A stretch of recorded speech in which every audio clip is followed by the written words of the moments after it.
সে হজ করে এসেছে এবং ফজরের নামাজ পড়েই সে বিভিন্ন জায়গায় ঘোরাফেরা করতো, বিভিন্ন মোড়ে ঘোরাফেরা করতো, আমাদের ওখানেও আমাদের মোড়েও যেত। সকলেই তাকে পছন্দ করতো, ভালোবাসত। আমরা তার জন্য খাস দিলে দোয়া করব, আল্লাহ যেন তাকে ফেরত নসিব করেন। আজকের এই জানাজার নামাজে শরীক হয়েছেন সাবেক এমপি এবং ধানের শীষের পদপ্রার্থী জনাব নজরুল ইসলাম মঞ্জু ভাই। উপস্থিত হয়েছেন খুলনা মহানগর বিএনপির সুযোগ্য সভাপতি শফিকুল আলম রানা। উপস্থিত হয়েছেন খুলনা মহানগর বিএনপির সুযোগ্য সাধারণ সম্পাদক জনাব শফিকুল আলম তুহিন। আমাদের মাঝে উপস্থিত আছেন আমাদের কাজী মোহাম্মদ রাশেদ, সাবেক কাউন্সিল কমিশনার, সোনাডাঙ্গা থানা বিএনপির সাধারণ সম্পাদক আসাদুজ্জামান আসাদ, সাবেক সাধারণ সম্পাদক আসাদুজ্জামান মুরাদ।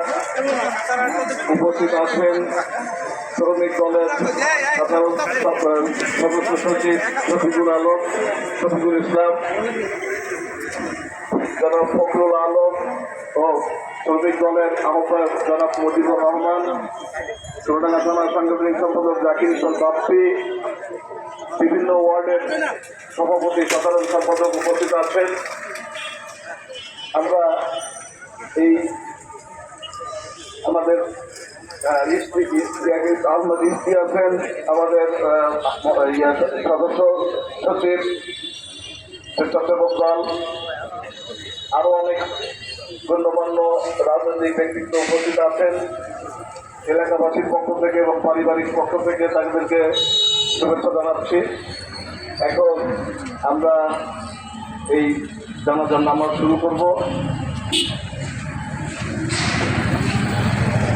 কলিকাতা এই হাজিবাড়ির ঐতিহ্যবাহী হাজিবাড়ির কৃতি সন্তান। ছোটবেলা থেকেই একসাথে আমরা চলাফেরা করেছি।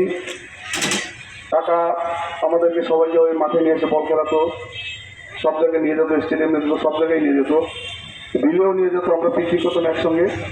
একটা হাসি খুশি মানুষ ছিল। যে হাফিজুর রহমান বরিশাল যে কথা বললেন, এই কথার সঙ্গে সম্পূর্ণই মিল রয়েছে ওনার জীবনী। যাই হোক, আমরা কথা বাড়াতে চাই না। তার প্রায় 60 বছর বয়স হয়েছিল। এই সুদীর্ঘকাল চলার পথে যদি কারোর সঙ্গে কখনো কোনো সময় তার কথাবার্তা আচার আচরণে যদি কেউ কষ্ট পেয়ে থাকেন, তাহলে আল্লাহর রাস্তে সবাই তাকে মাফ করে দেবেন। ভাই, মাফ করে দিতে সবাই ইনশাআল্লাহ। যাই হোক, আর দেরা পালার ব্যাপারে যদি কিছু থাকে, তার পরিবার রয়েছে। এই যে হাজিবাড়ি আলম আছে, তুমি বাবা। আসসালামু আলাইকুম। প্রিয় উপস্থিতি, আপনারা সকলে অবগত হয়েছেন যে মারা গেছেন তিনি আমার চাচা মনিরুজ্জামান। তিনি সামাজিক কর্মকাণ্ডের সাথে জড়িত ছিলেন। উনি 19 নম্বর ওয়ার্ড বিএনপির সভাপতির দায়িত্ব পালন করেছেন। উনি সোনালী অতীত ক্লাবের ভাইস প্রেসিডেন্ট ছিলেন। উনি এলাকার সমাজ কল্যাণের ভাইস প্রেসিডেন্ট ছিলেন। ওনার চলার পথে, দীর্ঘ চলার পথে যদি ওনার আচার আচরণে আপনারা যদি কেউ কষ্ট পেয়ে থাকেন, আল্লাহর রাস্তে আমি তার পরিবারের পক্ষ থেকে আপনাদের কাছে ক্ষমা চেয়ে নিচ্ছি।